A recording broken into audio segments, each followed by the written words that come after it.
She is the author of the lesbian werewolf novel Lunatic Fringe. Woo!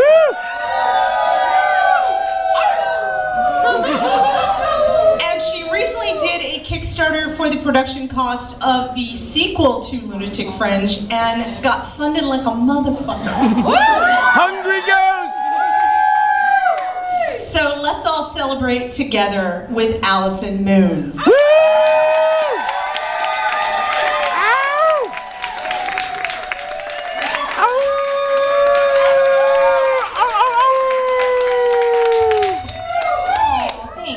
So let's just be honest real quick. In a fisting fight, everyone wins. Tweet that! Yes, tails the pack. Okay. So I got the message that I would be telling this story like 15 minutes before opening, so this is the least rehearsed I've ever been, so when you talk up like me like that, I'm like, oh fuck. Okay. So luckily though, you did mention that I'm a sex educator, and I am a sex educator in addition to being an author, and I teach a class that used to be called Girl Sex 101, and is now called How to Drive a Vulva. Isn't that awesome? And the reason why we changed the name should be perfectly obvious, but it will be more obvious as we go. I taught the class. It started out at Burning Man, actually. I am a proud beaver of Camp Beaverton. And this was the first year that Beaverton partnered with GenderBlender as a camp as well.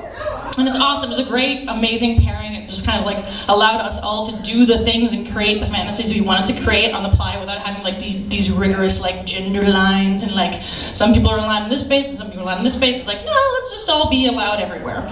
At least in the teaching space that we were in. And it was great because I taught Girl Sex 101 / How to Drive a Vulva on the playa. And it's a really amazing opportunity to teach sex ed at Burning Man because you forget sometimes, at least I forget sometimes, being in the Bay Area, like the really beautiful bubble we have, kind of like what Natasha was mentioning, where it's like you have to do all this prep in the other world, and here it's like, so I'm a cis, queer, polyamorous person, blah, blah, blah, blah, I'm a dyke, I'm partnered to a dude, that makes perfect sense to you guys, right? Yeah? Okay, yeah, good, yeah. Yeah, of course, what the fuck? There, it's a little bit more complicated because there's a really interesting cross-section of people that come from all over the world. Even though it's Burning Man, it's just like countercultural event. There are a lot of people who come not knowing so many things that I take for granted, and as a sex educator, that's a really like a wonderful opportunity to engage with different kinds of people. So, I was teaching the class, I was prepared to teach a class, and I couldn't find a demo model. And I like to teach hands-on sex education. I think it's really useful to not just talk about like a vulva and draw it on the board, but like, hey, like, here's a vulva. Like there's that whole thing in sex education where it's like, no, you don't point to yourself. I'm like, no, here's a vulva. Allow me to describe that more clearly. So one of the things I like to do in How to Drive a Vulva is actually like demonstrate certain hand techniques and demonstrate how to use a dental dam and demonstrate all these things that people only see in porn if it's really good porn, but you've never seen a dental dam in porn, right? Like these are things that are important, especially in the pie where there's dust and it gets places. You want to use barriers. So I was desperate for a demo model and I couldn't find one, and then I was going around pretty much all the beavers and everybody's like busy or high or something, and I'm like, oh, okay. And I was going around, it's true, everyone was. So I went to the blenders and I was kind of asking around, like, anybody can demo, and this one of the blenders offered to demo. He was very excited about it.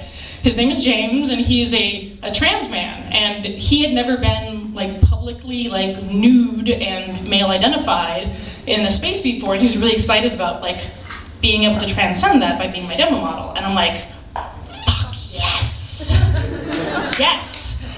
So we did our little negotiation, like blah blah blah, and I asked him like, okay, so I use terms like, you know, vulva and clitoris are these things that you use, and he's like, yeah, no, it's my clit, it's totally fine. I'm like, cool.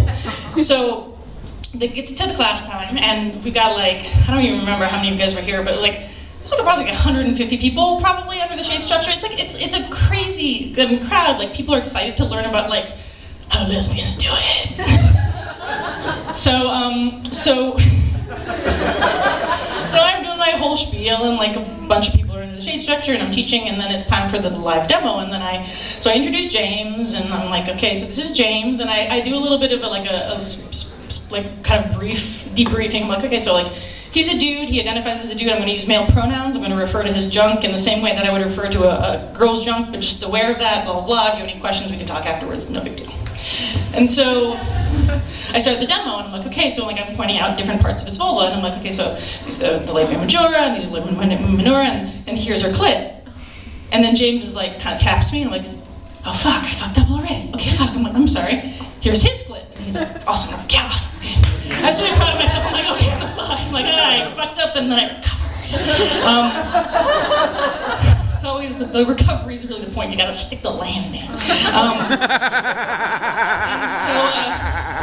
And so like for the rest of it, like no big deal, all the pronouns were great, and he was super excited, and I was like super excited, and I'm demonstrating like hand techniques, and I'm just getting really chuffed at like his vulva, his clit, his nipples, and he really likes it when you do this, do you like it when you do this? Like, it was awesome, and all these people were like, and all these straight guys in the audience were like, I don't know what's going on. Because it was awesome. It was great. And here's the thing, for any of you guys in the audience, are any of you actually sex educators or want to be sex educators, or you do this kind of stuff? Yeah. Here's the thing that you often don't get told, and I'm really sorry that people don't tell you this in advance about sex education, but people really should tell you, you're gonna get laid a lot. You get laid like gangbusters. It's like, you know, if you work in an ice cream store, just all this free ice cream all the time. It's the same way with sex education. So you should be aware of that going in. So after I taught this class, like James and I are wandering around, and everybody's like, I feel like we're rock stars. They're like, hey, dude, that was really awesome what you did with your hand. I'm like, yeah, whatever, it's cool, we'll do that all the time. What we did. And so like we're working the crowd, and like I have like lots of people who want to talk to me, and they're like, hey, we're gonna be later. I'm like, it's Burning Man. I don't fucking know, but that's okay. Like, find me in my tent or not, whatever. And like as I'm going through the crowd, there's a woman who's kind of like waiting for me to talk to her, and so I notice her, and I go up to her, and I'm like, hey, you know, what's up? Like, do you have any questions? And she looks at me, and she's kind of like confronted in that way. And again, like as a sex educator, I'm used to that kind of like shell-shocked thing that happens to some people sometimes. And so I'm like, what are your questions? And she's like, you're the person you were working with, like you kept on referring to her as a him? Like, what's that about? I'm like, oh, okay, sorry, you might not have been here at the beginning, but okay, so James is trans, and, you know, he uses male pronouns, he identifies as a man, he has, you know, like bits we would kind of consider to be female, but that doesn't necessarily mean that that's who he is. And she's like, okay, what's trans? Okay, okay, so, trans, so like, the gender binary, these things we get assigned when we're born, but based on our genitalia, blah, blah, blah. I'm like, so not everybody fits into one of these boxes, and some people, sometimes they feel like they fit in the other box, and sometimes they feel like they don't fit in either box, and that's kind of what that is. And she's like, when you say gender?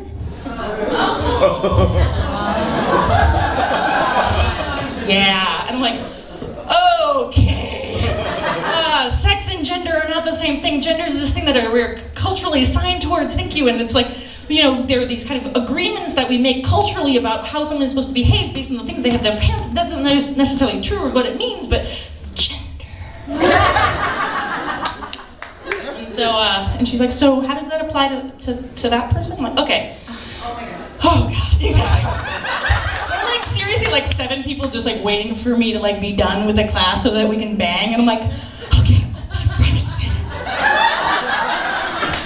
how fast have I ever taught Gender 101 before? Can I beat that?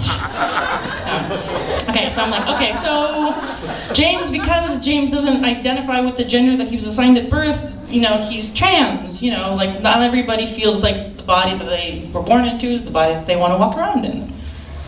Right? Blank crickets. I'm like, do you know what a drag king is? Drag queen? Oh yeah, I know what a drag queen is. I'm like, great. Okay, so like RuPaul, right? Let's just take it back to basics. RuPaul like walks out the door, and sometimes RuPaul identifies in this way, and sometimes RuPaul identifies in this way, and sometimes, you know, they put on women's clothes and are fabulous, and sometimes they put on men's clothes and are fabulous at that, and like that's a drag queen, right? Yeah. Okay. I'm gonna give you a bunch of authors that you should look up when you get home. I think that it's awesome that you are here. I think that you should definitely explore sexuality and your vulva. I'm going to explore some other people's vulvas right now, but I'm really happy we had this talk. And